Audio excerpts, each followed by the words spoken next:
This almost never happened. GPS for civilians. Every time you open a map or navigation app, GPS helps determine your location. It can guide you through an unfamiliar city, help an ambulance reach an emergency, or lead rescuers to someone lost at sea. Today, GPS feels like a natural part of life, but it was built for the United States military, and the accurate system civilians use today was never guaranteed. To understand how GPS reached your phone, we have to go back to the Cold War. Before GPS, navigation was slower and less reliable. Ships used radio signals, maps, compasses, and the stars.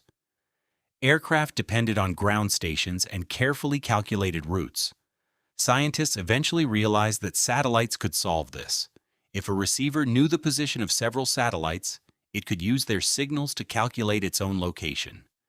In 1973, the United States Department of Defense combined several military navigation projects into one program, Navstar GPS, now known as the Global Positioning System. Its purpose was military. American ships, aircraft, troops, and weapons needed an accurate way to determine their position almost anywhere on Earth. The first experimental GPS satellite launched in 1978. Each satellite broadcasts its location and the exact time its signal was sent. A receiver, like the one inside your phone, measures how long several signals take to arrive and uses them to calculate its position. Your phone does not ask the satellites where it is. It simply listens. Engineers knew GPS could also help civilians, but the military controlled it. Public access depended on the American government. Then, in 1983, a tragedy changed the conversation. On September 1st, Korean Airlines Flight 007 was flying from Anchorage, Alaska, to Seoul, South Korea. The Boeing 747 drifted far from its intended route and entered Soviet airspace. This happened during one of the most dangerous periods of the Cold War. Soviet forces believed the aircraft might be an American spy plane. A Soviet fighter fired missiles at it, killing all 269 people aboard. The attack horrified the world. It also showed how dangerous a navigation error could become when a civilian aircraft crossed an invisible political boundary. Soon afterward, President Ronald Reagan announced that GPS would be made available for civilian aviation once the system was ready. This was a major step toward opening GPS to the public. But the satellite network was still being built, and GPS would not become fully operational until the 1990s.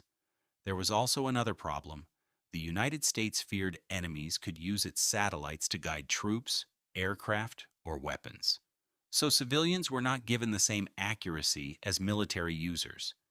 The public signal included a feature called selective availability. It intentionally added errors to civilian GPS. Military receivers could determine their location precisely, while civilian receivers might place someone dozens of meters away from where they actually were. Imagine opening a navigation app and seeing your location marker jump between different streets. That was useful for ships crossing oceans, but it limited driving directions, emergency response, surveying, farming, and many other uses. Even so, civilian GPS expanded throughout the 1990s as receivers became smaller and cheaper. Eventually, the United States developed ways to restrict GPS in a specific region during a military crisis. It no longer needed to weaken the signal everywhere. Then came the second decision that created modern GPS. On May 1, 2000, President Bill Clinton announced that the United States would stop degrading the public signal. Shortly after midnight, selective availability was switched off. The improvement was immediate. Civilian accuracy went from roughly 100 meters to about 20 meters, and many receivers performed even better.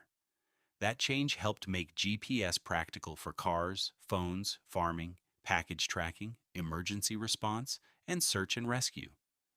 GPS also provides accurate time signals used by communication networks, power grids, and financial systems.